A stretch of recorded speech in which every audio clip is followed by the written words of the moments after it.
edited when they're done with the photos that they're taking. We may be seated. Good morning, ladies and gentlemen. Good morning. It's a cold morning, so we need to warm this room up with some life. Let me begin by observing the official protocol. I greet the Minister of Basic Education, the Honorable Ms. Siviwe Kwarube, the Vice Chairperson of the Independent Electoral Commission, Ms. Janet Love, the IEC Commissioner in absentia, Mr. Glenn Mashinini, the Chairperson, the Co-Chair of the Y20, Mr. Mweketsi Kwahela, and the Lead for Corporate Social Investment and Programs at the DBSA, Mr. Lunga Skuman. I want to also recognize the Secretary of the Johannesburg City Council, Mr. Andile Gobinga, the Junior Mayor of Johannesburg, Junior Councillor Kamarelo Malekane, the President of the Gauteng RCL, Ms. Mkundi Singo, our esteemed partners from the Department of Basic Education, City of Johannesburg, Development Bank of Southern Africa, Coach Itu Academy, and all other contributing partners, as well as the educators, facilitators, and learner leaders present here today. It is both an honor and profound responsibility to host you in this historic sitting of the Junior G20 Summit 2025. Can we please give that a round of applause?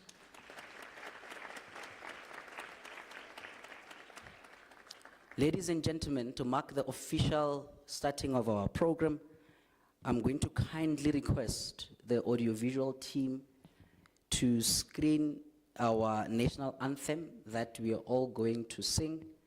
Can I then request that we all stand as we prepare to sing our national anthem? Essentially, the elector, the votes life, and the elector will refuse his heritage and how his family were involved in the battle. Thank you. Can you please put up the national anthem, to which we will all join and sing?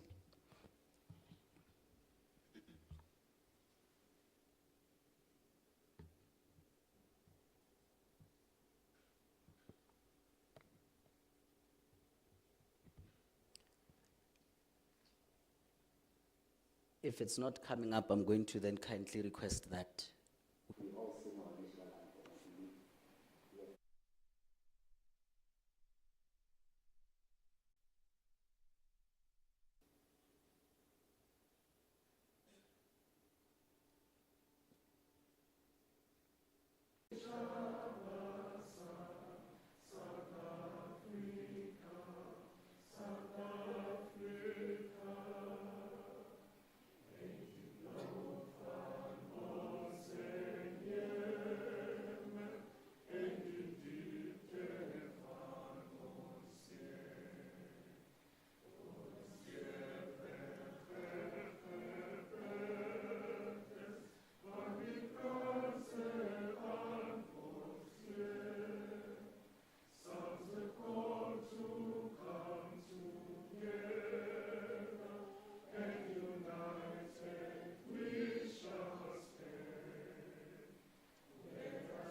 Thank you very much.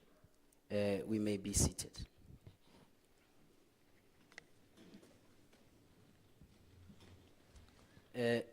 Ladies and gentlemen, because of time, we don't have time on our side, I'm going to kindly request Mr. Andile Gobinga, the Secretary of the Johannesburg City Council, to kindly come and constitute the joint sitting of this House as the Speaker. Andile?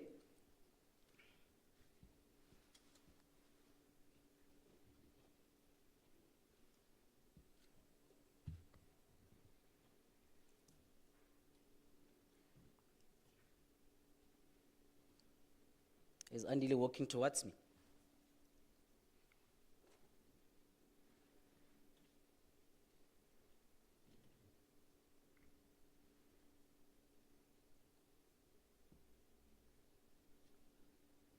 Can I then move on to Junior Councillor Kamohelo Malekane, the Junior Mayor of the City of Johannesburg, to give us the civic welcome. Kamohelo.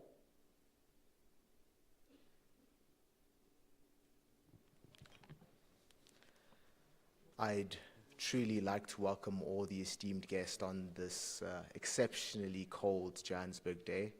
You know, as students, I'm pretty sure for the councillors who will be participating in the debate, you know what it's like to have to deal with very formal events, especially on days when it's exceptionally cold. You don't have that much insulation. But we're gathered here in a city that's truly made of gold if you are blessed enough to reside in it. And as someone who is like that, I can definitely say Johannesburg is a world-class city built on resilience, vision, and hope. If you've traveled from beyond your borders, we also welcome you to the beautiful Republic of South Africa, the Rainbow Nation, a place where diversity is not just celebrated, but lived. Before we commence, I'd like to recognize as part of our housekeeping the presence of the following esteemed individuals and partners. The Honorable Minister of Basic Education, Ms. Siviwe Kwahobe. The Deputy Minister of Basic Education, Dr. Makgobo Mohaole. The Chairperson of Gender, Youth and People with Disabilities, Councillor Yongama Zingebe. The Secretary to Council, Mr. Andile Gobinga. Development Bank of Southern Africa, Mr. Don Bitswe. Management of Johannesburg Student Council, Ms. Andrews and Mr. Nedididi. The Directors of the Coach Itu Academy, officials of the Private Office of the Mayor and the Private Office of the Junior Speaker, the RCL representatives, youth councillors present, and to all fellow councillors, students, esteemed guests, government officials, educators, stakeholders, partners joining us today, we acknowledge you and we welcome you. All protocol is observed.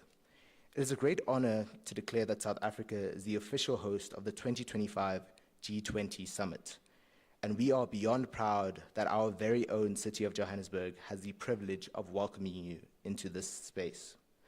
Not just any space, but our prestigious council chambers.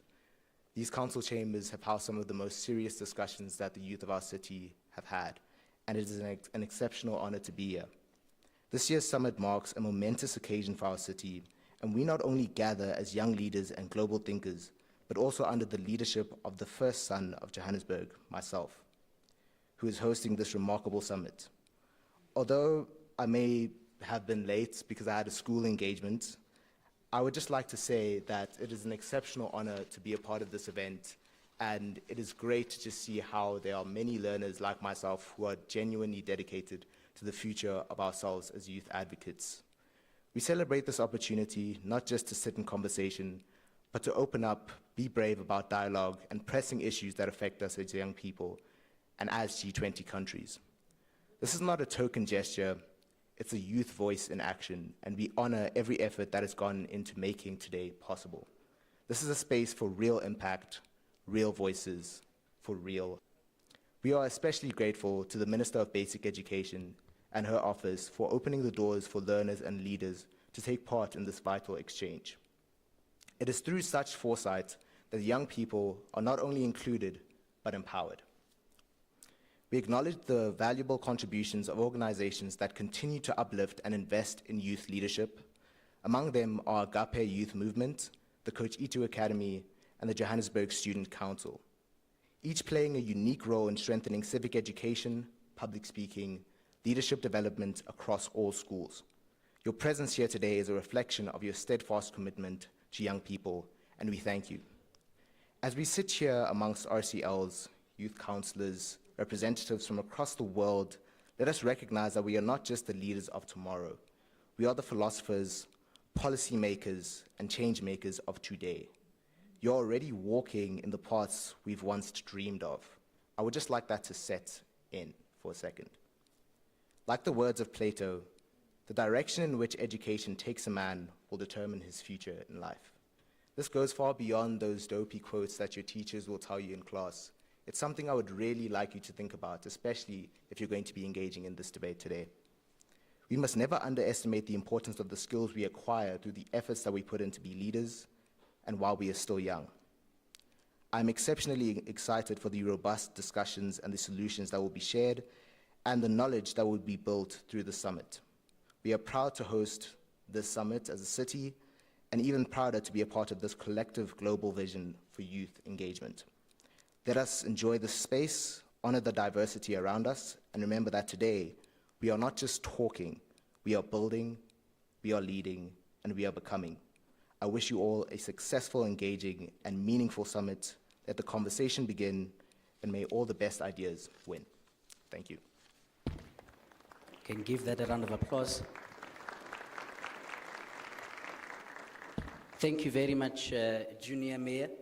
That is our Junior Mayor, the Mayor of the City of Johannesburg. I was alerted that Yongama will be the one that is constituting this sitting. Are you in check, Yongama?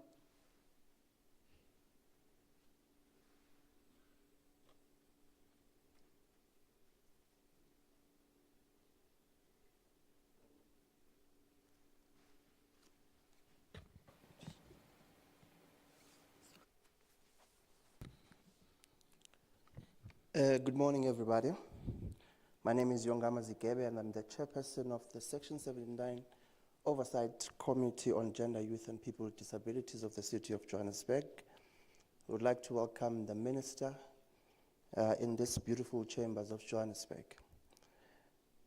Program Director, the Honorable Minister, honorable guests, esteemed educators and principals, learners, and learner leaderships, our dedicated officials and facilitators, and above all, the leaders who are gathered here today to chart the course of this nation. On behalf of the City of Johannesburg, it gives me a great pleasure to welcome you and every one of you to the 2025 Learner Leadership Summit. As a city, we recognize that leadership begins long before one enters formal positions of power. It begins in the classrooms, in the debates you lead, in the problems you solve, and in the way you carry yourselves among your peers. It is here in spaces such as this summit that the seeds of ethical, courageous, and transformative leaderships are sown. Johannesburg is a city built on dreams, resilience, and leadership, and it defies circumstances.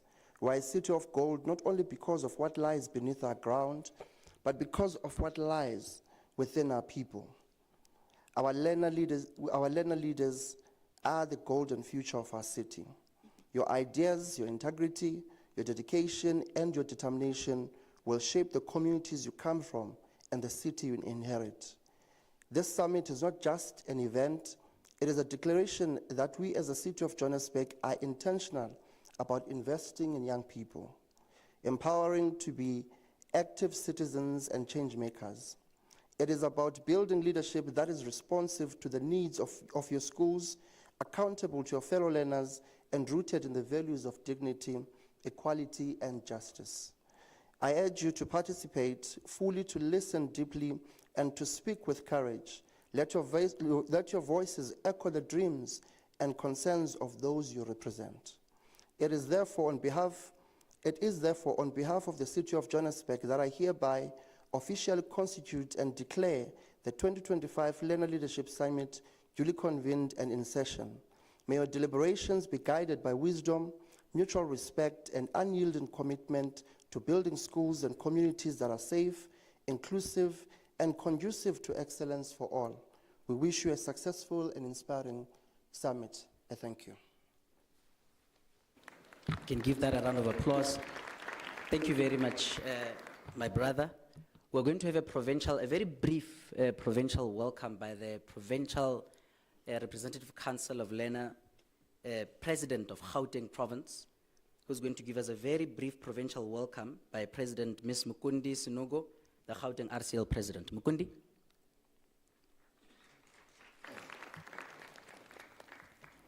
Good day to all honorable ministers, distinguished guests, and of course, my fellow learners, giving a special thank you to the JCC for hosting us on this momentous occasion. Before you is Mukundi Sinugo, proudly serving as the President of the Gauteng Representative Council of Learners. It is my distinct honor to extend a heartfelt welcome to Gauteng, the host province of the 2025 G20 Summit, Learner Leadership Summit, and Y20 sitting. As I address you today, I do so with immense gratitude for the opportunity to share this platform. I intend to offer reflections shaped by a year that has tested not only our endurance, but also our convictions. Allow me to begin with this. Never, under any circumstances, diminish your essence or dilute your identity in an attempt to make others around you feel comfortable. Your uniqueness is not a liability, it is your greatest asset. In the positions you occupy today and the spaces you navigate, excellence is not merely encouraged, it is expected. The term overachiever is often used, but within our vocabulary, it holds little relevance. Why? Because the bar set for us is consistently higher than reasonably expected. However, from personal experience, I can attest that the very attributes that make you excel within this room may or already has alienated you once you leave it. Often you may find yourselves doubting yourselves, feeling excluded, or even penalized for the innovations and intellect you contribute. This is the paradox of excellence. Being labeled an overachiever will do one of two things: isolate you from those that do not honor your brilliance, or it will elevate you into those spaces that do. Ladies and gentlemen, welcome to that space of recognition. I thank you. Thank you very much, Provincial President. Colleagues, do you see how beautiful these chambers are? Do you see how beautiful they are? Do you? Learner leaders, do you see how beautiful this place is? You being here is one of the ways through which we're trying to say that you are involved in participating in processes that concern you. And participation is one of the biggest things that the youth of 1976 were fighting for. And here you are sitting here. We're going to welcome onto the stage Ms. Janet Love from the Independent Electoral Commission, who is the Vice Chairperson of our Independent Electoral Commission, to come and give us remarks on youth participation in electoral democracy. Can we please give her a very warm round of applause as she's coming to the stage to speak about the importance of us as young people being part of building this beautiful nation that we are in. Ms. Janet, please come to the stage as we welcome.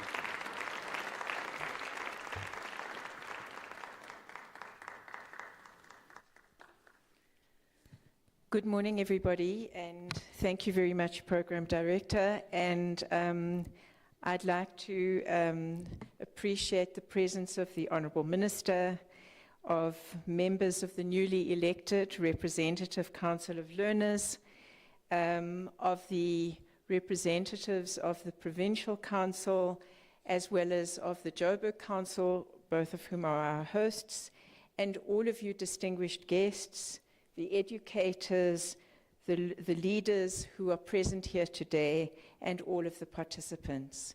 It really is an honor for the Electoral Commission to be present at this important annual Representative Council of Learners, and in particular at this National Summit, which we understand is the first of its kind. And so you take forward a national representative structure which has been in the making for some time, and many of your predecessors have paved the way for you to take up your role in this important participation mechanism in our democracy. On the first day of the summit, you heard from the IEC's Deputy Chief Electoral Officer, Mr. Shiburi, about the importance but also the duty of voting. You engaged around various leadership opportunities and challenges within the human rights framework, and it also was an engagement that enabled you to look at how you need to be informed. You were exposed to information about current initiatives that involve youth. And in many ways, you have spent the last 2 days in obtaining greater knowledge to exercise your rights and fulfill your responsibilities as learners and also as citizens. You have doubtless over the years, but especially during the events that led up to and during this important RCL meeting, you have developed skills and values that are very important and necessary to participate and also to understand democracy. In the past 12 years, the IEC and the Department of Basic Education have formalized a partnership which is expressed through our Schools Democracy program. It has grown and it has the potential to develop even further. We, that is the IEC, the Independent Electoral Commission, and DBE, assume that all of you here are guided by a shared vision that seeks to nurture and strengthen our citizenship and our participation in our democracy.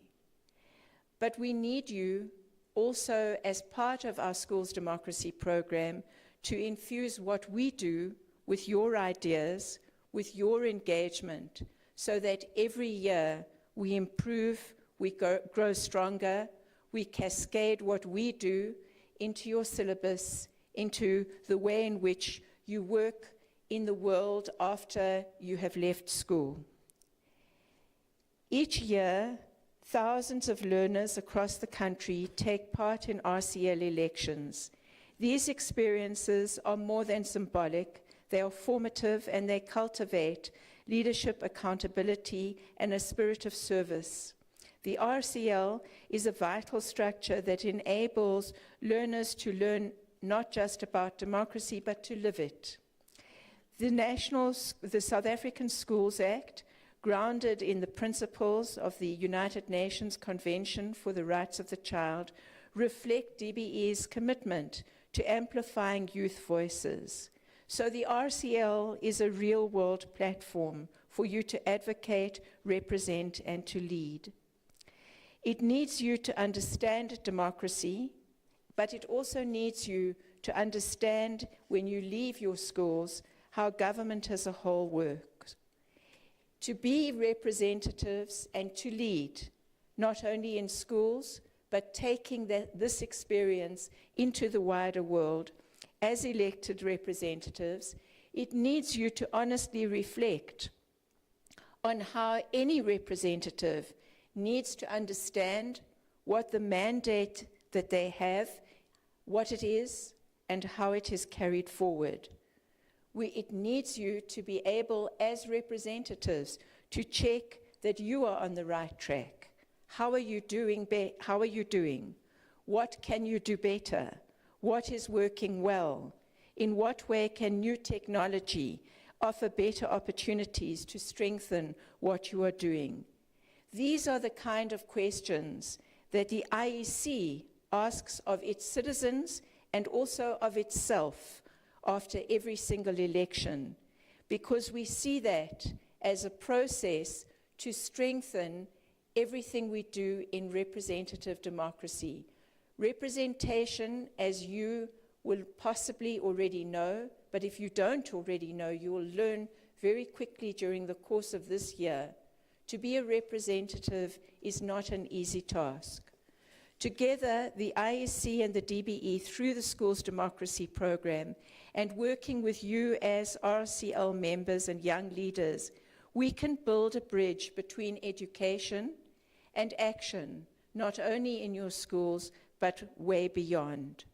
We call on you to act, and we call on you as the IEC to act now in order to ensure that more youth express and participate in the democratic process.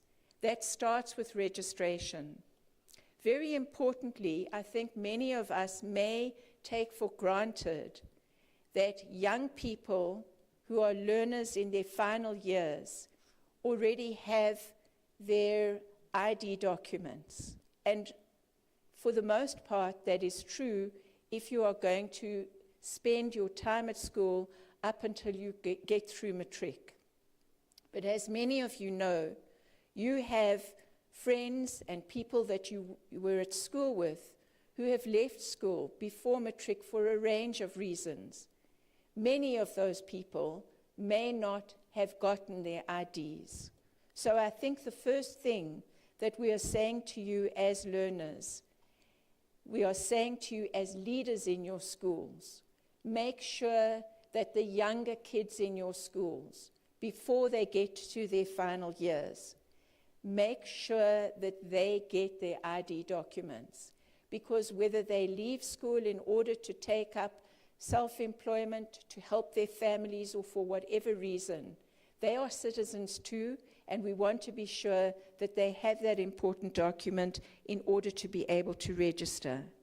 We ask you as learners to call on all of the members of your classes, but of your schools as a whole, to ensure that once they reach the age of 16, even though they can't vote, you cannot vote until you are 18, you nonetheless register so that you are on the register, you are on the voters' roll, and you are able to vote. Remember, there is a lot of information that you need to be able to give to your fellow pupils if you are going to take seriously the importance of your role in making this democracy work. Youth want a voice.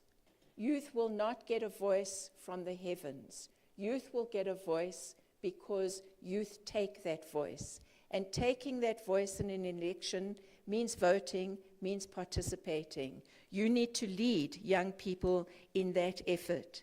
And in order to ask the questions that you need not only to ask, but also need to answer for those that you are leading, we ask you to remember, follow us on social media at IEC South Africa, or asking questions via WhatsApp using the number 0600 88 0000.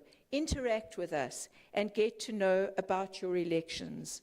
Honourable Minister, once again we thank you for the continued partnership and for the opportunity to have co-hosted this gathering of young leaders and with your department.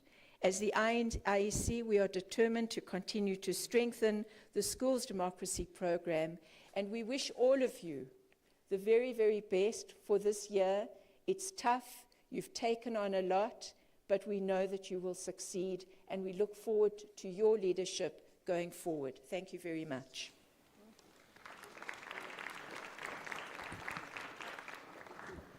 Thank you very much, Vice Chairperson. Vice Chairperson, I'm not sure if you are aware, you were addressing all learners in South Africa, because the learners that we have in here were democratically elected by their peers from school level, district, provincial level, and I can also confidently say that in most of the districts and provinces that we were in, we were with our IEC colleagues, sure that the processes are going well and the learners understand all the values that they need to embrace and why they should participate in that process. Can we kindly give the IEC one last round of applause, colleagues?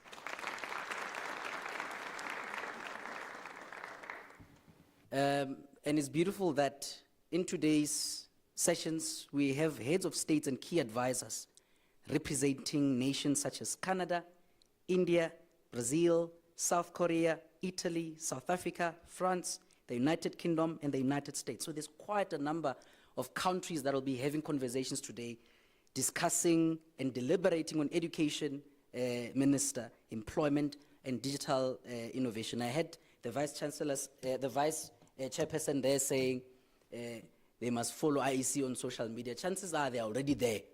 You could have given them a hashtag. You know, if you gave them a hashtag, there you would have got them. Honorable delegates, we are now going to call onto the podium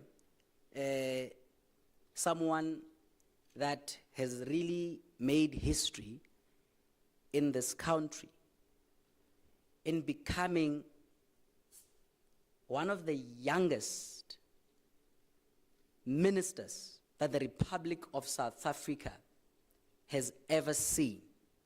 I would like to call onto the stage our keynote speaker for the day, who will be addressing all learners of South Africa through their democratically elected council. And I believe that our minister is still also in the youth category, so we are being led by a young person. Can we please give that a warm round of applause? I believe that all the young people that marched in the streets of Soweto, which is in this very city, right here in Soweto in 1976, if they were here, they will be very, very happy that we have a young black female, which is the future. Can allow me and help me to welcome onto the stage to give us our keynote address, the Honorable Minister Siviwe Kwarube, the Minister of the Department of Basic Education. Can you please rise as she's coming to the podium? Can you all kindly rise and give a round of applause as she's coming to the podium?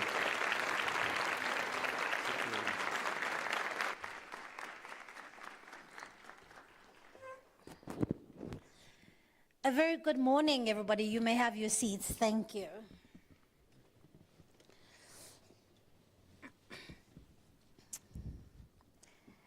To the Honorable Junior Mayor, a very good morning. The President of the Gauteng RCL, leaders of the Johannesburg Junior Council, delegates from the various provinces of our continent, partners from the City of Johannesburg, the IEC, Development Bank of Southern Africa and Constitution Hill, young change makers, future leaders, friends, a very good morning. I still am part of the youth category for another 3 weeks, so I'm glad that I address you this morning while I am still 35, but soon I'll be joining the benches of the more senior people. It is such a joy to be with you all this morning, because young people who are not just learners, but they're also leaders in your schools, in your communities, but also across the country. The energy in this room is really, really great. I'm really glad to see that you are really taking the Youth G20, the Junior G20 Summit so incredibly seriously, because I think this simulation speaks to a lot of what we need young people to be about. When I look at you, I know that the future of South Africa is in good hands. We've gathered under the banner of the G20, but more powerful than the G20 are the values that our country is wanting to promote through its presidency: solidarity, equality, and sustainability. And young people, this is the very first time the G20 is being hosted on African soil. And what an incredible honor it is to be able to lead the continent and being able to advocate across the world the values of solidarity, equality, and sustainability. And I want to make the case that we young people should not just be an afterthought in these very global and big debates around the world, and that young people should very much be part of the conversation and right at the beginning.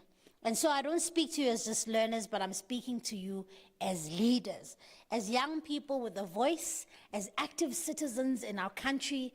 The Junior G20 Summit is a strong message to the world that, first of all, we value the voices of young people, and that South Africa's youth are here, they have something to say, and they are ready to lead. And so let me share my quick message with you today about the shape of the pyramid.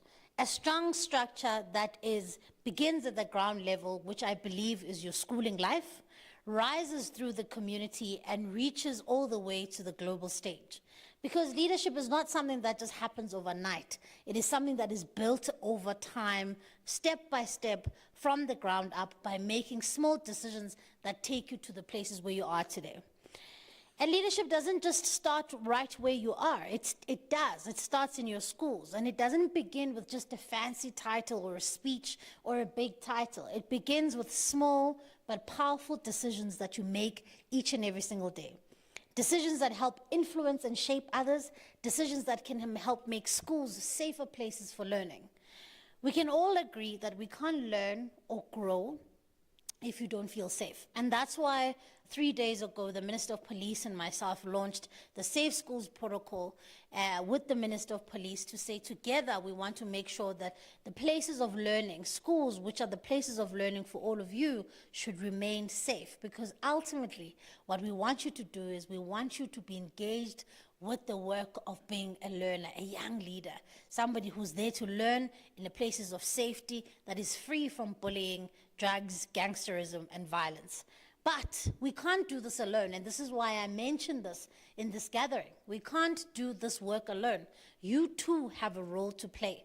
And that is why in the department we say, if you see something, say something. Stand up for one another, speak out, be the reason somebody feels safe at school. Say no to people who are keen to bully others. As learner leaders, you help shape the culture of the schools. You really do. You've got the power to shape the learning environment in your schools. And all of you can make a collective decision that says schools will be places of safety, not places where others are victimized. And so it means standing up against discrimination, gender-based violence. It means standing up against bullying. It means creating an environment where every learner is valued. And that's why it's really important to me to say that leadership doesn't start with a title, but it starts with each and every one of you making small decisions and actions that create a safer and a better, not only school, but better communities. And so the values of the G20, solidarity, equality, and sustainability, must start in the classroom. These aren't just big words, but they are actions and decisions that must be made. Solidarity means we don't leave anyone behind. Equality means that we're giving everyone a fair chance to succeed. And sustainability means that we are making choices today that protect the future. And so as RCLs, this is not just about badges, it's not about speeches, but it's about the training ground for the leaders that South Africa needs. You are the voice of learners, use that voice, set the example, and stand up for what is right. And now you may be asking, so that's the foundation of the pyramid. Now, the middle of the pyramid is leadership in communities. You are not just leaders in your own schools, but you are leaders who reside in communities. Whether you serve in the junior council, the RCL, or lead projects in your areas, you are already showing that young people are not waiting to lead. They are not waiting for tomorrow. They are not the leaders of tomorrow. And for me, when I look across this room, I realize that it is my idea that young people are not the leaders of tomorrow, but they lead exactly where they are, is absolutely affirmed, because I see young people who put up their hand, who say they want to serve, who say they want to represent their other peers. And that for me is leadership. But it doesn't just end there. Our communities face big challenges: climate change, poverty, hunger, drug abuse, gangsterism, unemployment. And you may be asking yourself, you may be saying, I'm just a child, what can I possibly do? But you are not. There are things that you too can do. Because I see young people across South Africa rising to the challenge. They are tutoring their peers. They are cleaning their riverbanks. They are planting food gardens, organizing events, creating awareness around gender-based violence. Young people are moving and they are shaking and they are saying to lead an afterthought. And I think you need to give yourselves a round of applause for saying, I am leading exactly where I am. Give yourselves a round of applause. And so I want to encourage you to keep using your voice to connect with what happens at schools and what's needed in your communities. This is why the partnership with the IEC is so incredibly important. Because part of the reason why in South Africa we struggle with active citizens or the lack of active citizens is because we believe that young people, for some reason, must be insulated from the ideas of democracy, the ideas of protecting our constitutional democracy, of being active citizens who can vote. And somehow we wait until they turn 18 before we can have the conversation about them, to ask themselves, what kind of country do you want to build? But you are here today representing different member states, and you are simulating the very G20 that we will have at the end of the year. And it says to me, you're already thinking about what kind of country we want to build. You're already thinking about what kind of world we want to build. And so this is why the partnership with the IEC is so incredibly valuable, because they're already inculcating the values of democracy with young people already in schools. Because I don't expect you to be 30, to be 40, to be 50, and still not being able to cast a vote one day. Because there are still people in our country who have disengaged in politics, who say that I don't do politics. I have news for you, young people. You may not do politics, or you may not be interested in politics, but politics is very much interested in you. Where you go to school, the amount of money you pay for transport, where you live, how safe it is, all of it is deeply political. And it's not partisan politics that I'm talking about. I'm talking about the politics of casting your vote and being active citizens who are really engaged in the work of saying, we're going to shape the kind of country that we want to live in. So I want to encourage you to say that continue having that spirit of active citizenry, because it's only when young people are taking true accountability for the kind of country that we have that we will start to see things change. And so at the very top, as I'm concluding of that leadership pyramid, is the world stage, and that's exactly where you are today.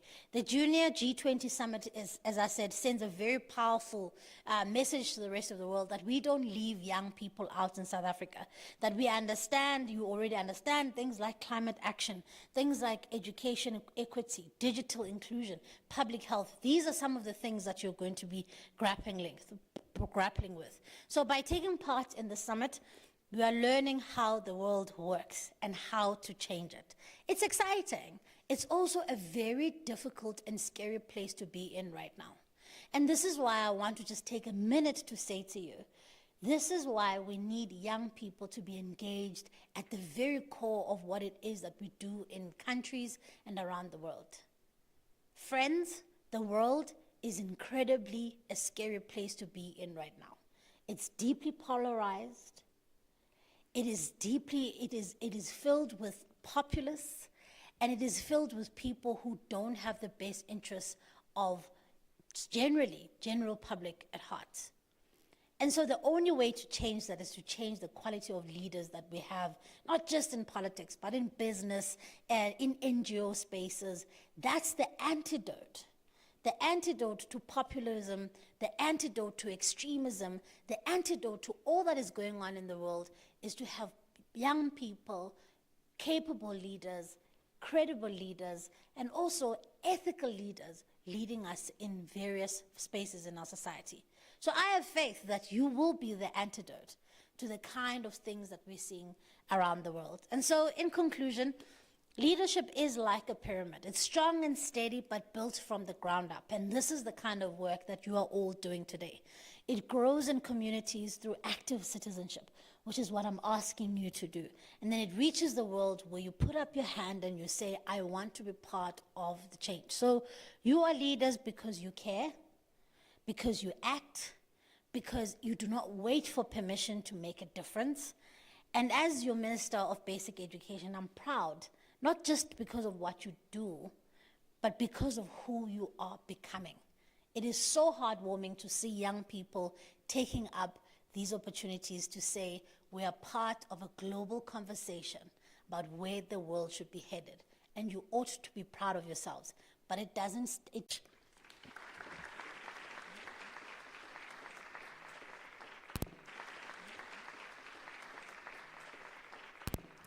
Can we kindly give the minister a warm round of applause? Kindly give the minister a warm round of applause.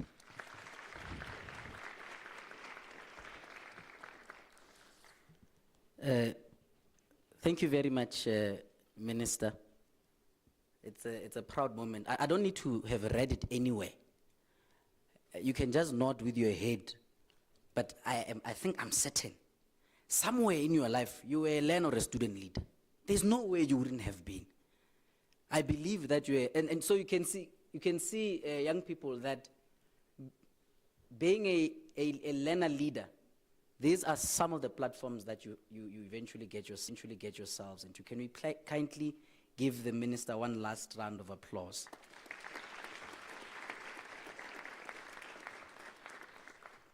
You know, because we have a young minister, when she left the podium, she literally rushed back to her seat. There's a gift that one of the learners in the room has for the minister, for the keynote address. So I would like to kindly request, there's a learner who wrote a book, and she will be giving it to the minister this morning. I would like to call onto this, or into the front, Lerato Angelina Mokoena, who has written a book, and she'll be giving the book to the minister this morning. Can we please give her a round of applause as she's making her way to the front? There she is.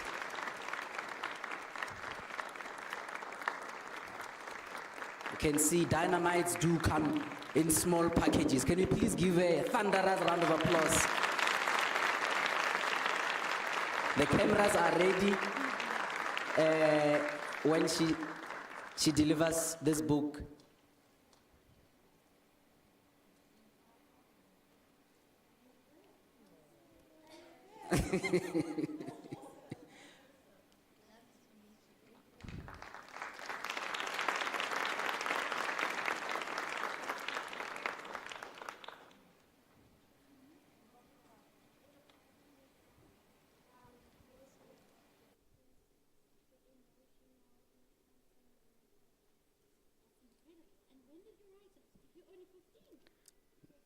You wrote it this year, and it's already done.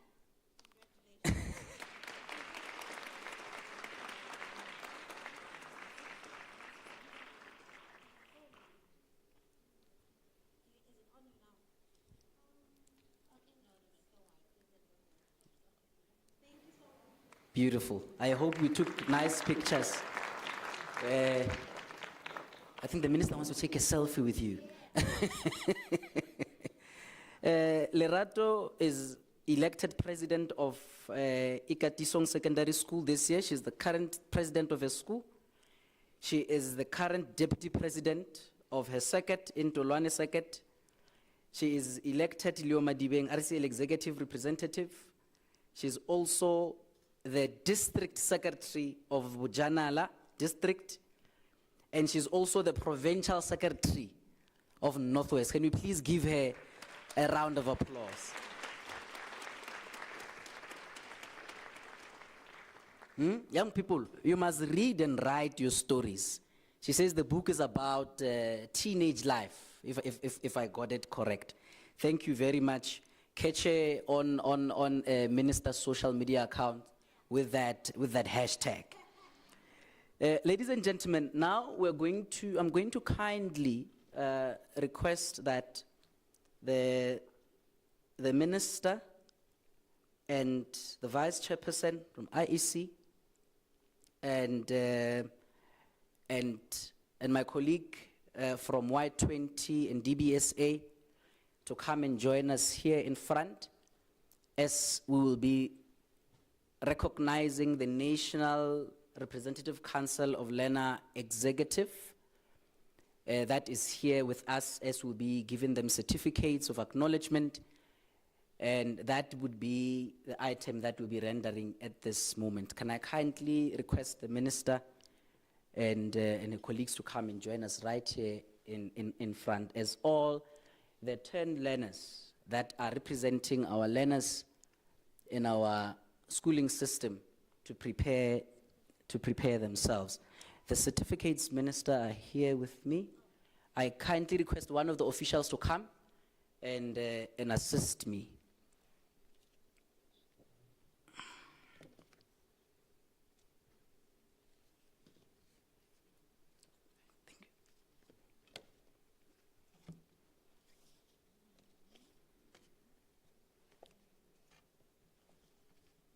I will be starting with the additional members.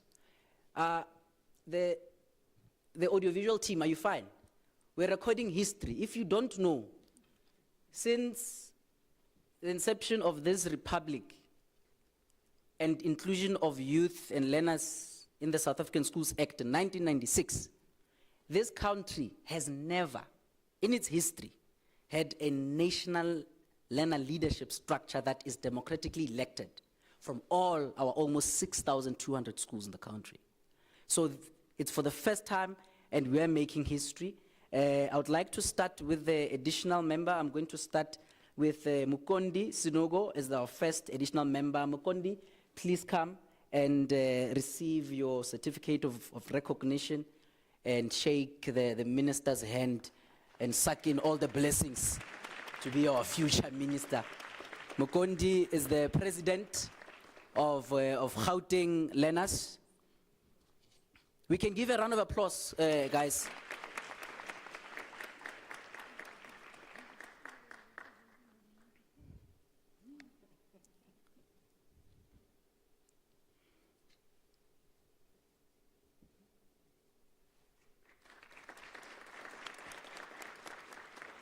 Thank you very much, Mukondi.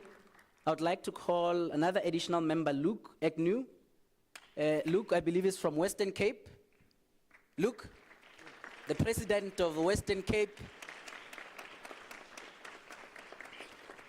I don't hear those hands, guys. I don't hear those hands. This is history in the making.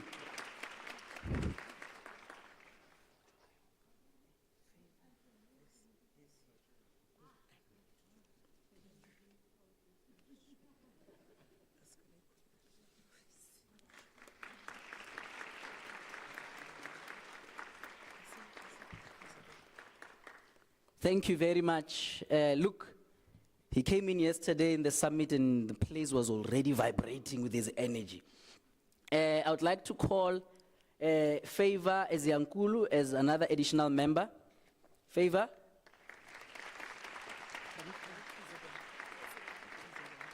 She is the president of KwaZulu-Natal. Let's give her a round of applause.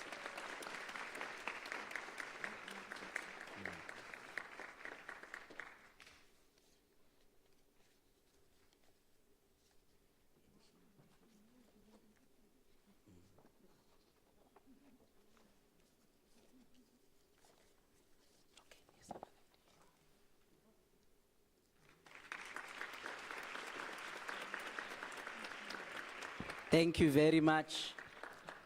I would like to call Olwetu Silingile as our last additional member.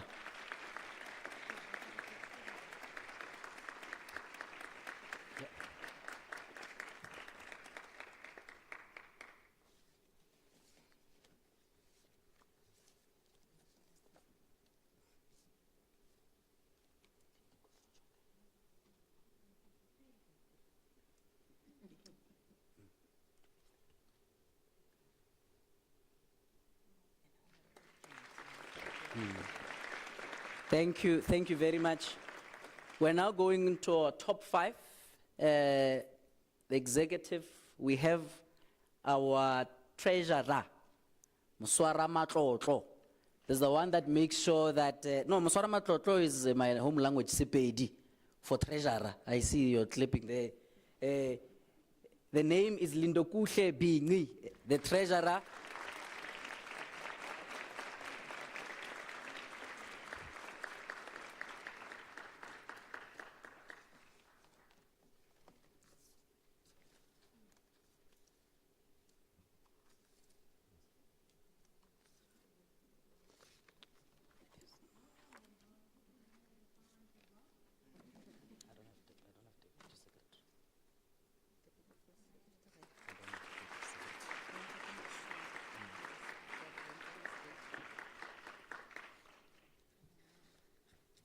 Thank you very much. We're going to then call our secretary, Togozani Manzini.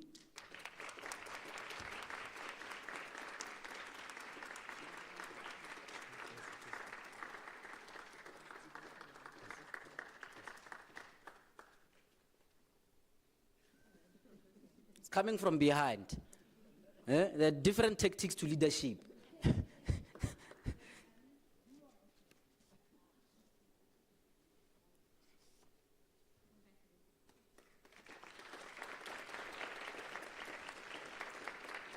It looks like I have a bit of a mix-up here.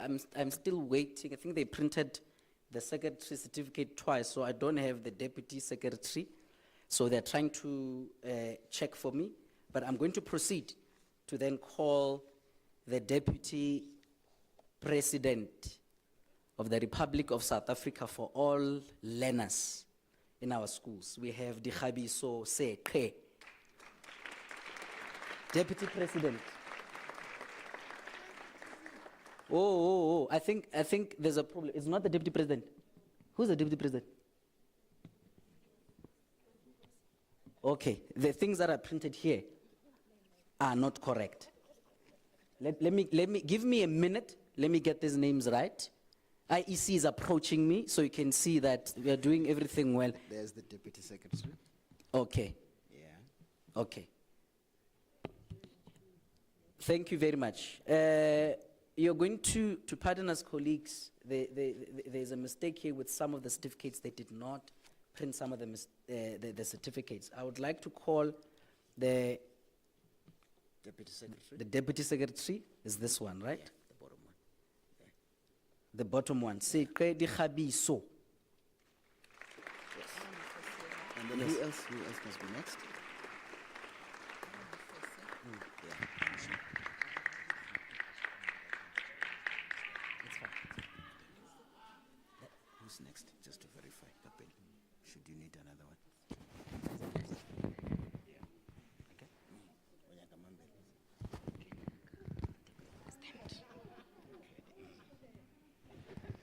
Which other one? There's the president. Mutau.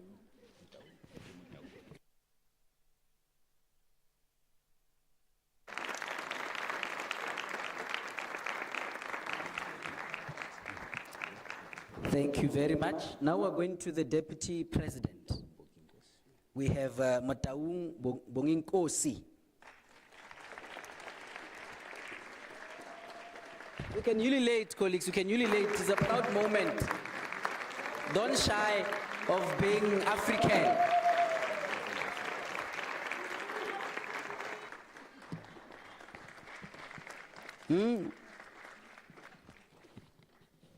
Leshabela Sandra. Leshabela Sandra. That's correct. Leshabela.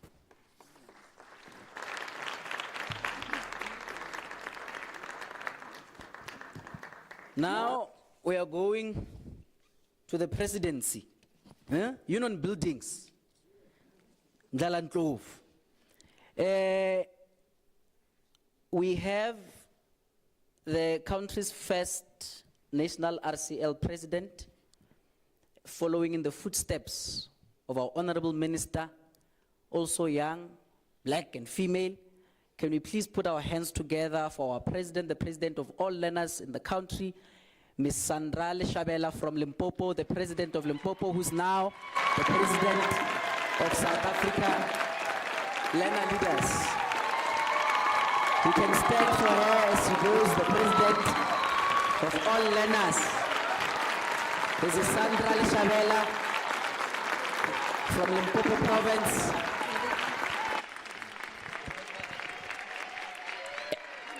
A president of a school, a president of a circuit, a president of a district, a president of a province, and now the president of our country, taking her rightful place.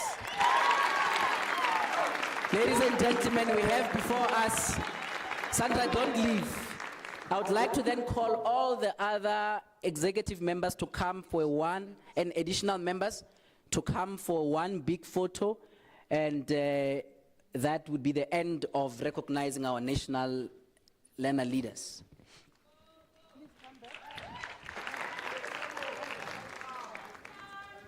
Can we have one celebratory song, like a Gwijo song, a nice song, just to warm this mood?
Can we all come?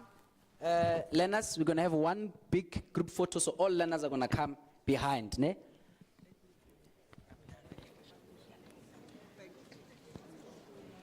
You can keep the song going. You can keep the song going.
All right.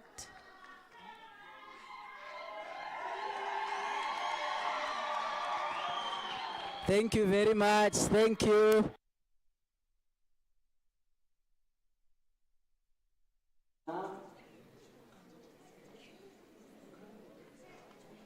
You can keep the song going, guys. You can keep the song going. It's fine.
will really set you up for the future. You'll always find yourself at the table and sharing your views. And without wasting any time, I would like to wish you all the best with today's session.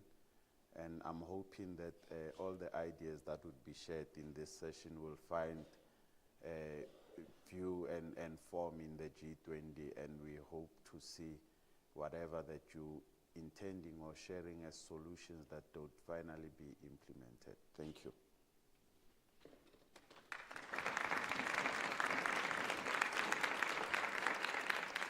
Thank you very much, Mr. Peter. Can we please give him a warm round of applause as he's taking his seat?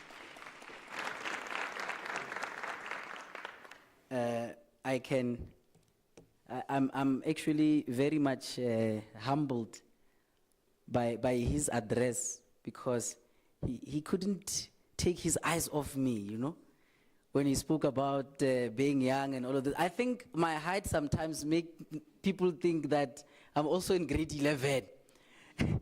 It might have been the impression that I'm one of the RCLs, but indeed, Mr. Peter, I am one of the RCLs. If you can look on top of my head, you can see that I have patches here. Hairs is fading away. So I'm literally behind the minister as well. Ladies and gentlemen, we're moving right along. We're going to then call onto the stage a representative from the Y20, a co-chairperson of the Y20, the youth division that is facilitating all youth inputs into the G20 conversation. Can you kindly give Mr. Mweketsi Kwagela a warm round of applause as he's taking the podium? Thank you very much.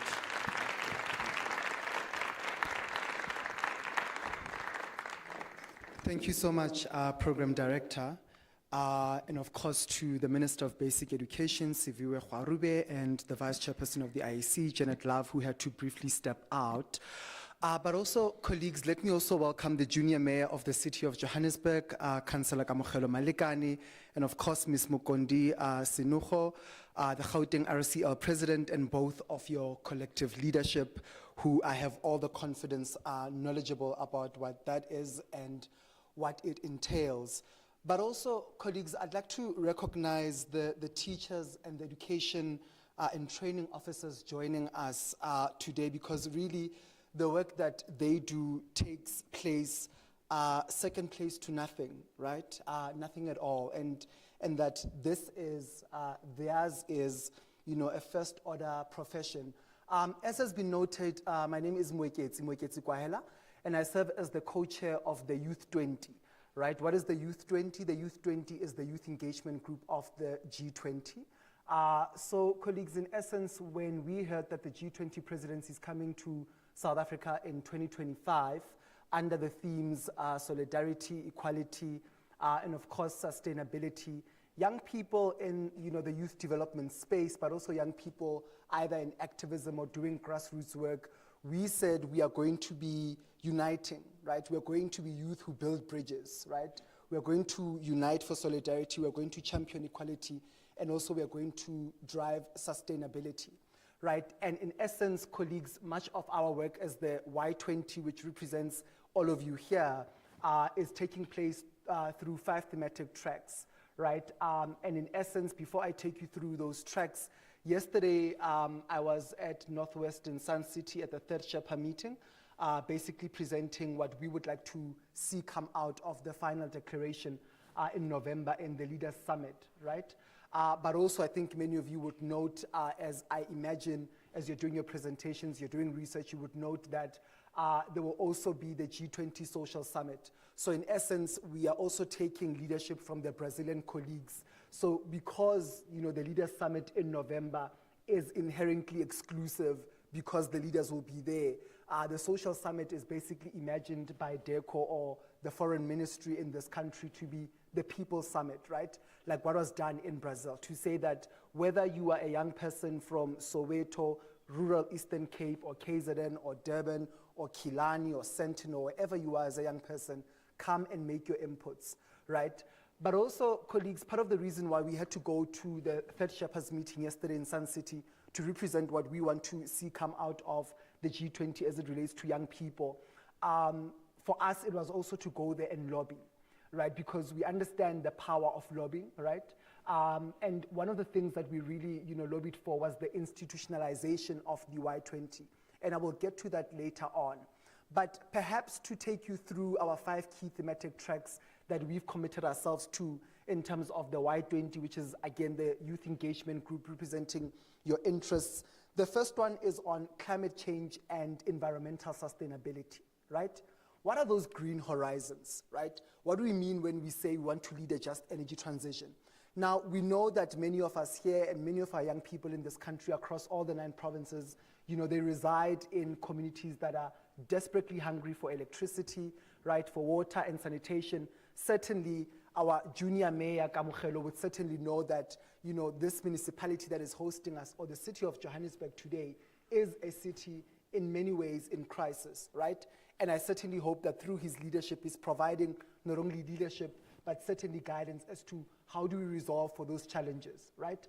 The second thematic area that we basically are working towards is the Y20, negotiating with across all these countries, the G20 member countries that I'm seeing here, is inclusive economic growth and employment, right? What are those pathways to prosperity? Many of you who follow the news would note that I think about plus minus 2 to 3 weeks ago, Stats SA released the Quota Labor Survey. Again, who or what is the largest demographic that is impacted in those surveys? It's us, young people, right? The third one, colleagues, that we are trying to resolve for as the youth engagement group of the G20, the Y20, is AI, digital innovation, education, and the future of work, right? In essence, what are those key competency skills that our young people must know around AI, digital innovation, but also to not only set them up for success, but also one of the things that we really want to do, colleagues, is what are the ethical considerations we need to be aware of around AI? And I know that some of us here do our assignments or homeworks with AI or ChatGPT, right? Yes, oh, it's a yes. But again, what are those ethical considerations? Because AI is here and it looks like it's here to stay, right? But also, how do we make AI accessible to the young people who also don't have it, right? The fourth one, really, it's about meaningful youth engagement and reforming multilateral organizations, or reforming multilateralism in its entirety. Many of us here, I imagine that most of you guys in the workshops that you're in, but also in, I imagine you've been put into simulations where you need to negotiate with South Africa, with Germany, with what, we want to be part of multilateral institutions, right?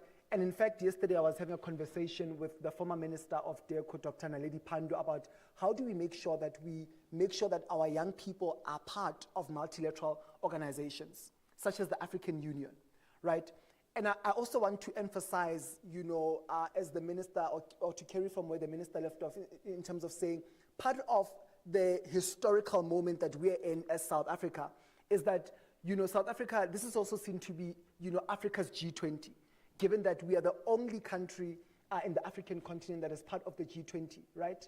The AU was only admitted in 2023, September 2023, right? But the AU, of course, it's a multilateral, a forum that is similar to like the UN, representing about plus minus 53 African states, right? So it's also important that we engage with other youth in the African continent, right? And I think oftentimes, especially us as South Africans, we sometimes get sucked into South African exceptionalism. Nothing wrong with that, but it's also important to engage with our other African youth, right? How many of us actually know that the Pan-African Parliament is headquartered in South Africa? How many of us actually know that the Pan-African Parliament, colleagues, has a youth caucus? Why are we not there? What are they caucusing about? How do we lobby them, right? There are people in this country, but also in these multilateral organizations, who are making decisions on our behalf. And it is our business, right, that we know who they are, and how do we approach them, how do we negotiate with them to make sure that, ours is a dividend that really is for, beneficial for everyone, right? The last one, colleagues, in terms of the 5 thematic tracks is inclusive social development and fighting inequality. we are very committed to saying we want to leave no one behind. And essentially what that means is that previously the Y20 used to be an exclusive space, right? What that meant is that it was only the young people who would do work with DECO, the South African Institute for International Affairs, or the South African Youth in Diplomacy who would know about these processes, right? And we are saying that this is going to be an inclusive Y20. And essentially, the international component where our South African delegates who were chosen and are basically representing us in each of those 5 thematic tracks are negotiating with their counterparts, right? They've been negotiating for the past month.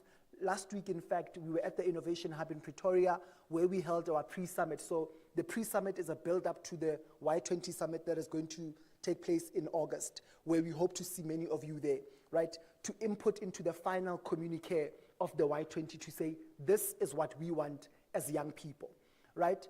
Now, the South African process, so every country, by the way, is allowed to pivot when it comes to the G20, right? We are allowed to say, okay, the G20 is with us, we are gonna take this, but we're gonna leave this. This speaks more to us, but also in consideration and negotiation with all the other, member countries of the G20, right? So we have working groups across all those 5 key thematic tracks. They are led by track coaches who are then supported by the technical task force. That is a technical, sounding board to basically refine their policy positions, assist them with research, and so on, right?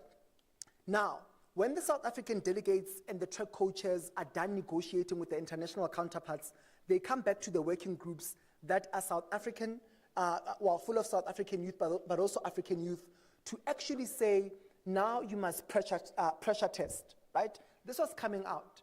Right? So one of the biggest things right now that we've been fighting in negotiations, specifically with Turkey and Indonesia, but also with the US, is on intersectionality, right? Is on gender, and of course issues of the LGBTQI+, right? Those countries have basically signaled that we do not recognize this.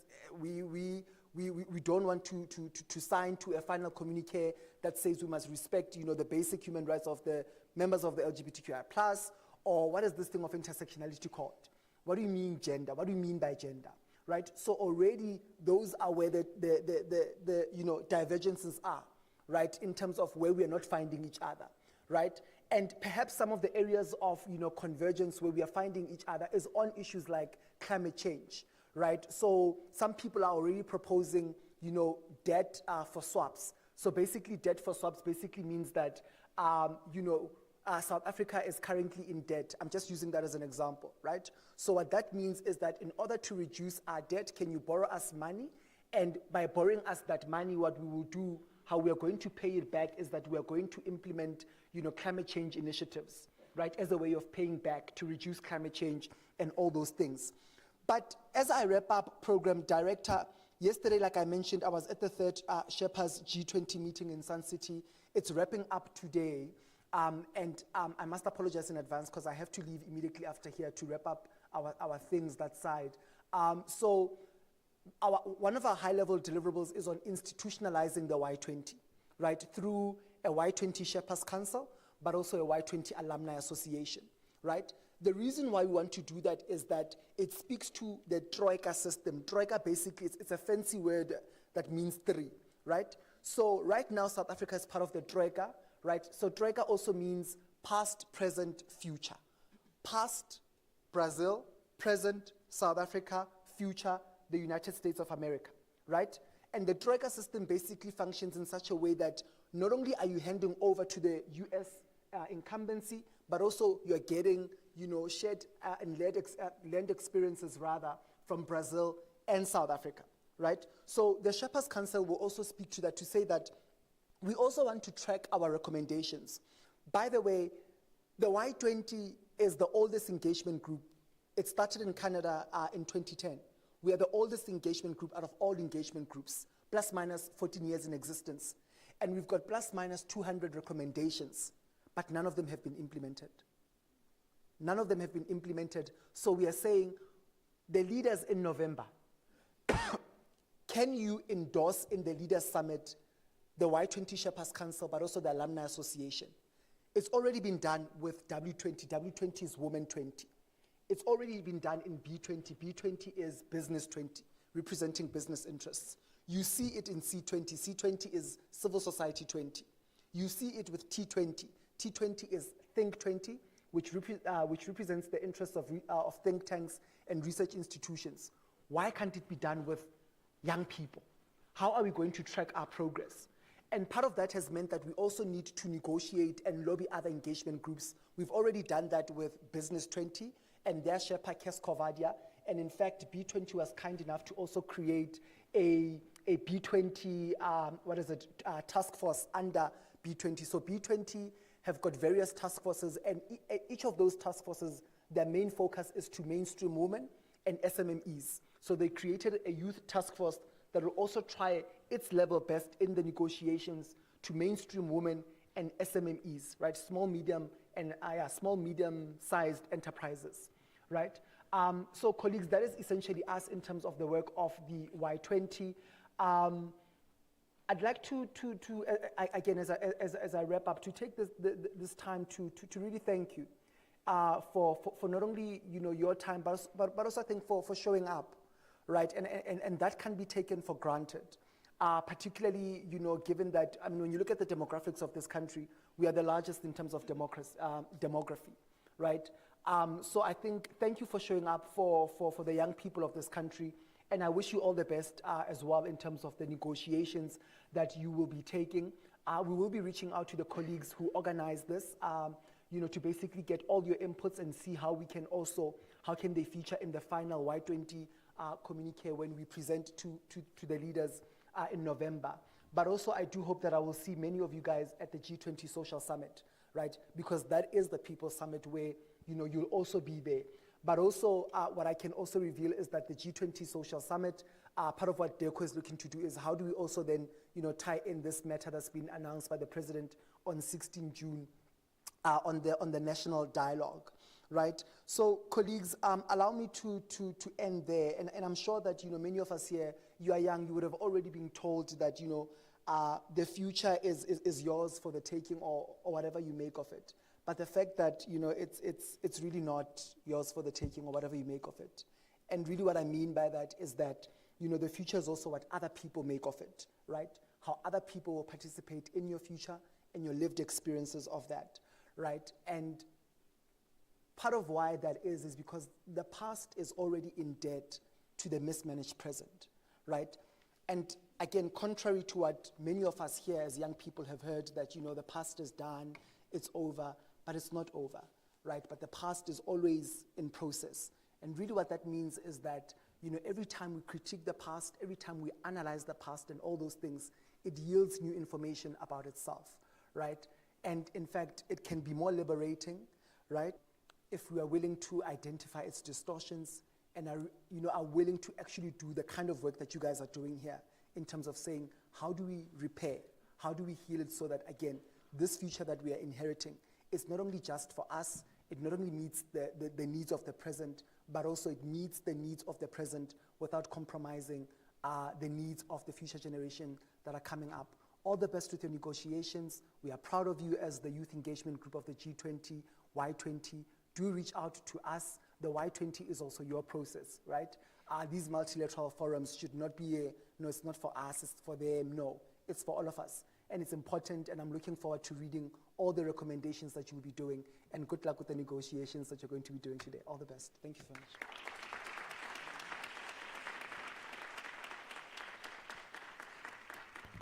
Thank you, Mwekezi.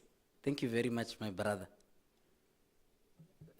Indeed, this country is in safe hands. I mean, something that you said about we are currently in debt because of the mismanagement of the past.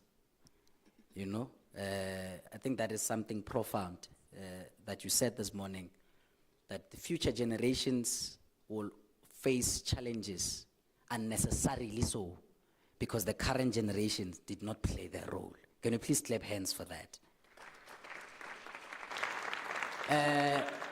Thank you very much, my brother. I believe you are my age group. I'm not sure, I can just sense it. And good luck with all the G20 deliberations that you're going to be heading. Safe travels. So, a few weeks, one provincial president asked, we are going to host I hear that as a country, we'll be hosting the G20 meeting of national leaders. But where does this leave us as learner leaders? This is just a young person that just sent me to say, how do we make input? I was very glad that I was able to respond to her and say, you know, the third day of the summit is actually your input as learner leaders into the G20 conversation. As Mwekezi has said, he's looking forward to the recommendations that you will be making in this setting. I want to now hand over to Kamarelo, the president of this sitting, Kamarelo Malikane, who is the junior mayor of Johannesburg, but in this city, he's taking over the role of the chairperson of our model junior G20. What you're seeing happening and what you're participating in, it's exactly what you're going to see happening later in the year. Who's going to be the chairperson of our G20 meeting later in this year? Ah, there we got it. So, Kamogelo, it's written there, host president, Cyril Ramaphosa. From now on going forward, I call you Matamel. I don't call you Kamogelo, you're not Kamza, you're Matamel. So, I'm handing over these guests that are coming from all over the world as the leader of the nation of Mzansi or Africa to lead this world and deliberate with these world leaders on the issues that are being presented before you to find solutions on where you are taking this world. Because you can see President Ramaphosa, there are a lot of challenges in the world, not only in South Africa. Please lead this session, provide recommendations and solutions to our world. Thank you very much. Let's clap hands to the President as he's taking over the session. Thank you, Mr. Tete. I will definitely take your words to heart. I would just like to call for an 8-minute comfort break with the exception of the heads of state, just so I can formally meet them. But everyone else, can we please just reconvene at 11:20? Right.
seated.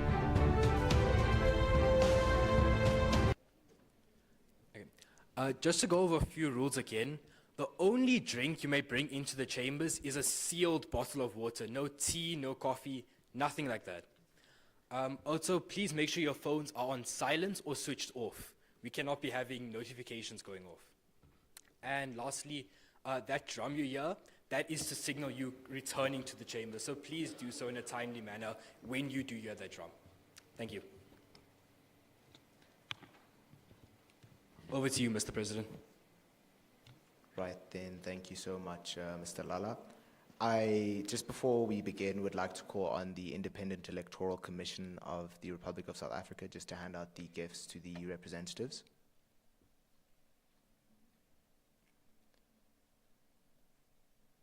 Please maybe a clap.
Right, we will commence shortly. The leader of the African Union has just asked for a point of privilege.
Right then, allow me to just greet once again all the esteemed delegates. I would like to greet the heads of state, Your Royal Highness Salman Abdulaziz, the ministers of the various countries, subject matter experts, political advisors, and all distinguished representatives gathered here today.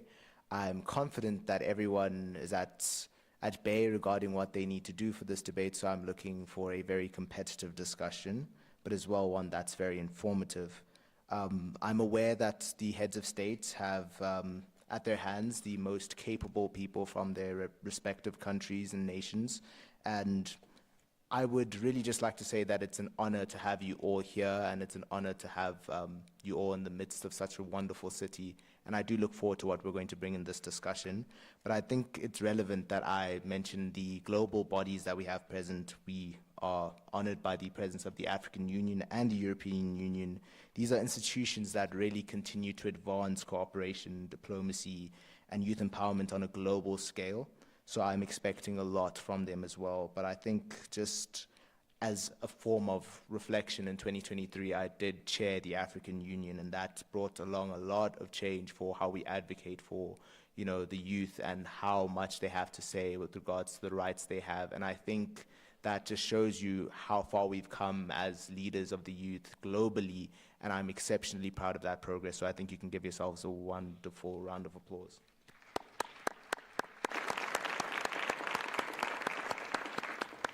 And to now reside over the G20 Youth Summit here in Johannesburg, it really is a privilege and a continuation of the responsibility we bear as youth global citizens.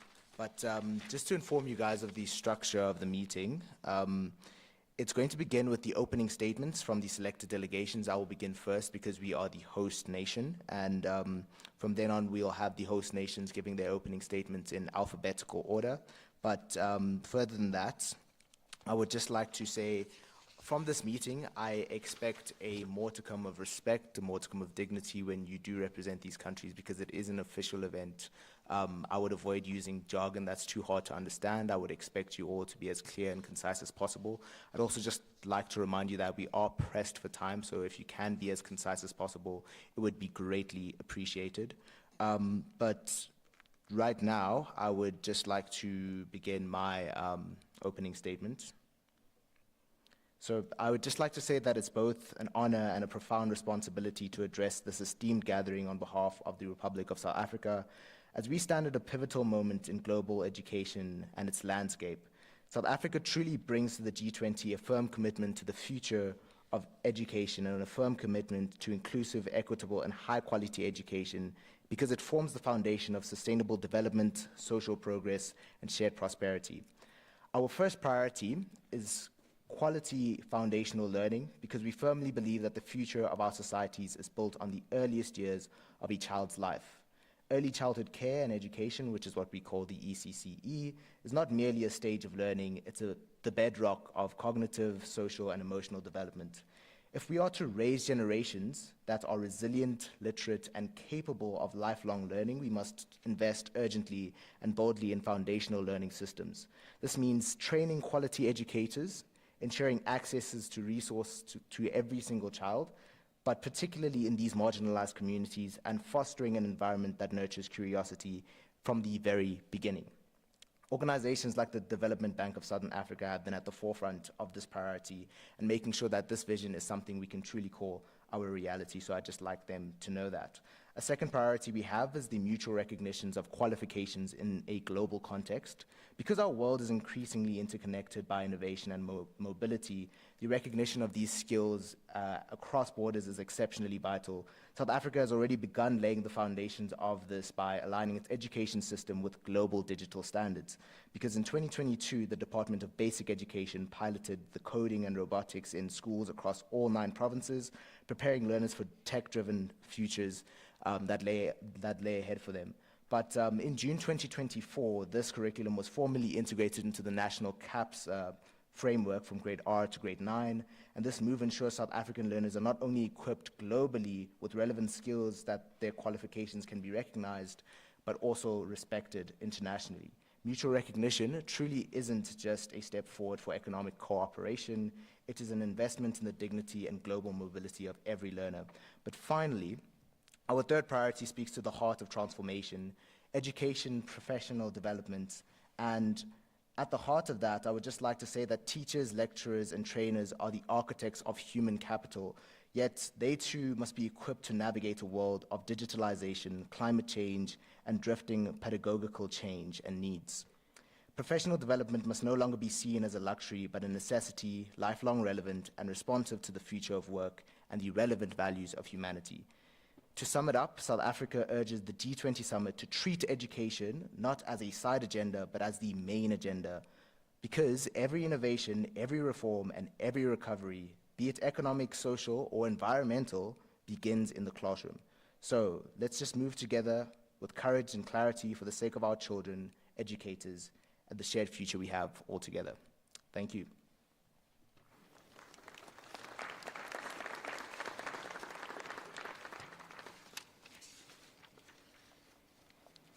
I would now like to call upon the head of the African Union to begin their opening statement.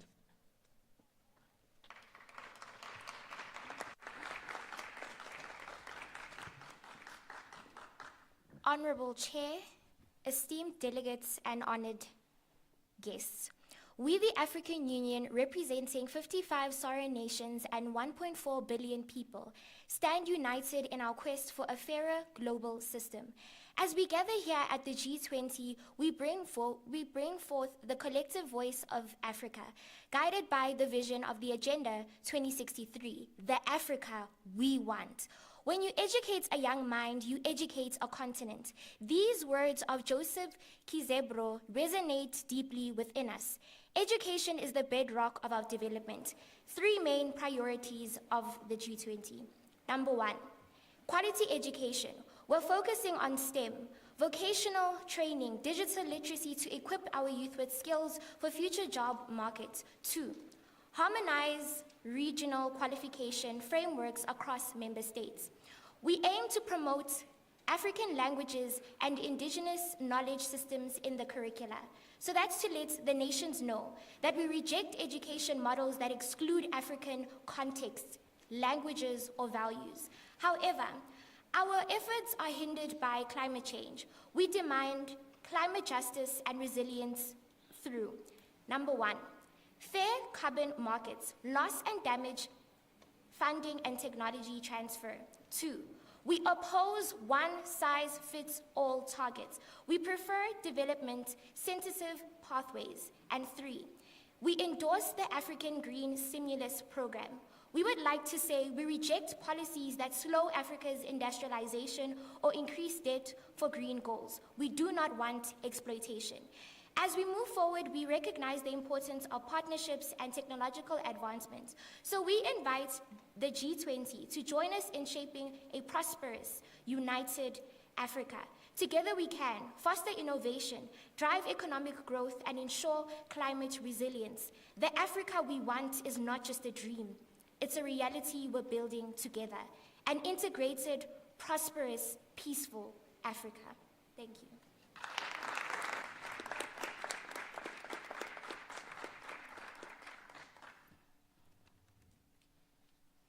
I would now like to call upon Prime Minister Anthony Albanese.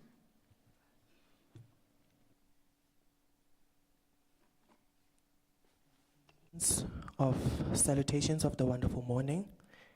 I, Anthony Albanese, is here to address major issues like digital literacy and technological change that affect the overall progress and wellness of my nation, Australia. Today we'll explore practical strategies Australia can adopt to boost digital literacy and ensure our workforce is ready for the future of work and technology.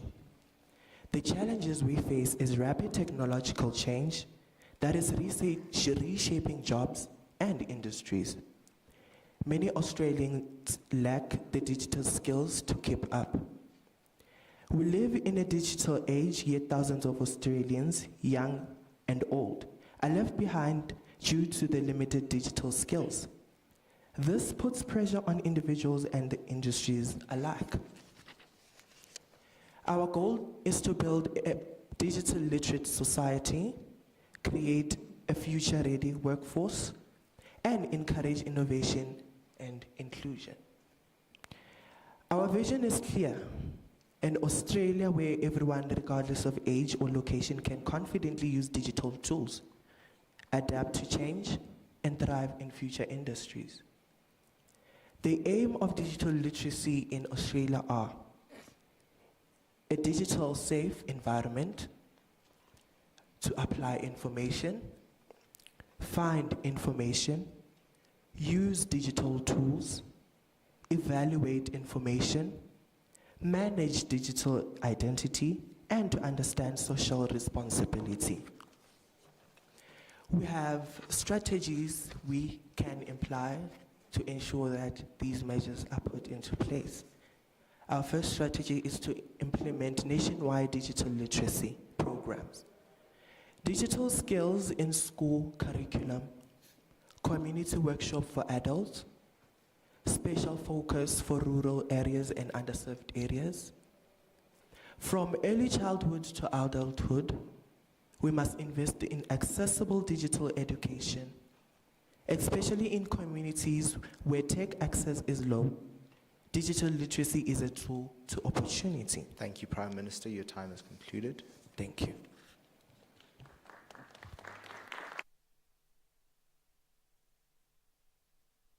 I would now like to call upon President Alberto Fernandez. I would also like to apologize. I had lapsed during the debriefing.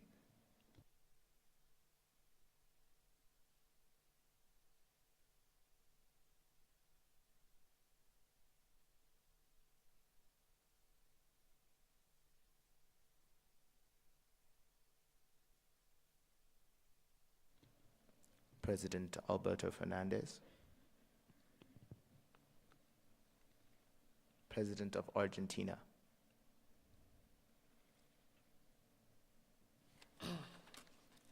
According to the United Nations Declaration of 1986, Article 1, development is a right, not a privilege. All protocol is observed. Good morning. Addressing this honorable house is Javier Milei, the President of Argentina. Today I stand as the voice of young people whose dreams depend on the decisions that will be made today. As Argentina, we are confronting a crisis that cannot be ignored: youth unemployment and widening gap between skills and opportunity. And I want to remind the House of one undeniable truth. A nation is only as strong as the opportunities it gives to its youth. Consider this. In Argentina, unemployment stands at 17.3%, nearly triple the nation average. In rural regions, the situation is far more alarming. Young people are being left behind, not because they lack talent, but because they lack access. Our administration has drawn a clear line in the sand. We are committed to two national priorities. First, we are determined to expand rural opportunity and revolutionize vocational training. We are rolling out the Federal Rural Youth Skills Program, which is a nationwide initiative with digital skills. Secondly, we are tackling youth unemployment head-on by scaling up apprenticeships. Through the Youth Work Argentina Act, we are partnering industries with education. This act mandates that companies receiving government incentives must offer apprenticeship placement for young people aged 18 to 25. Unfortunately, we cannot do this alone. We are seeking technical expertise, international funding, and knowledge-sharing partnership because we believe that an investment in Argentina is an investment in global stability. As Argentina, we envision a future where a young woman in rural Cordoba learns precision agriculture through German-funded apprenticeships, where a young man in Patagonia earns a certification in renewable energy maintenance with Japanese technology expertise. Because, Excellencies, remember, we cannot talk about the future while excluding the people who live in it. And when we make decisions today, remember this. I thank you all.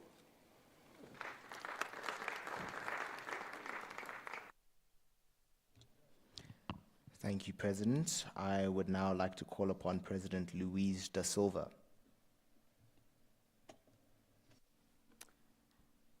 Honorable leaders and esteemed guests, I'm Luis da Silva, the President of Brazil. I'm honored to represent my country at this G20 summit. Brazil is committed to encourage the development of education and employment opportunities, driving innovation and potential of digital economy. We believe that investing in education is a good thing to do, and developing skills for workforce that will compete in the global market. Our government has implemented the innovation to extend across to equal education, and also train vocational training and entrepreneur programs. Brazil Digital is driving with growth, startup ecosystem, and significant investment in digital infrastructure. As Brazil, we are planning to innovate and give young people opportunity in making their dreams come true, also in making job creation and ensuring that they all benefit in education, technology, and also that our infrastructure is stable. I thank you.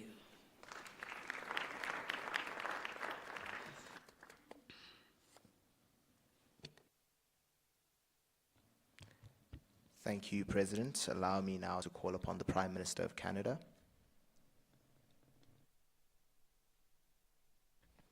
Honourable pride and purpose to stand alongside fellow G20 nations at this historic Junior Summit held on African soil. I extend sincere appreciation to the host nation, South Africa, for championing the voices of young leaders through this dynamic platform. Delegates, our world is changing faster than ever. New technologies are redefining the way we work, learn, and live that empower every young person to thrive in the future we are shaping together. Canada champions inclusive education from early childhood to adulthood.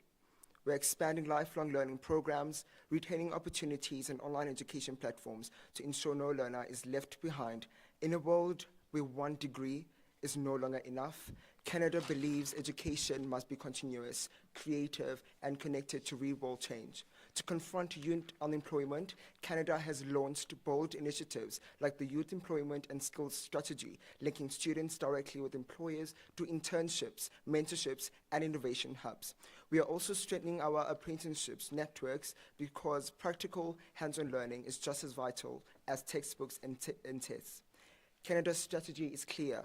We are not just preparing youth for the future, we are preparing them to lead it. But no nation can solve these challenges alone. As fellow G20 members, we must collaborate across borders, sectors, and systems. We call for, firstly, a global education innovation pact, where countries pool digital tools, curriculum models, and best practices to reform outdated systems. Secondly, share investments in digital infrastructure so rural learners in Ghana, Alberta, or Indonesia have equal access to opportunities.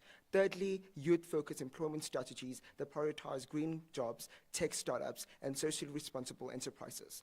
Honorable delegates, today's summit is not just about speeches, it's about shaping solutions. Canada is ready to co-lead global partnerships, support emerging economies, and share open access education tools. We believe digital innovation must not be a privilege, it must be a right. Let this be the summit where bold promises turn into collective action. Thank you, Prime Minister Trudeau. Your Thank time you. is concluded.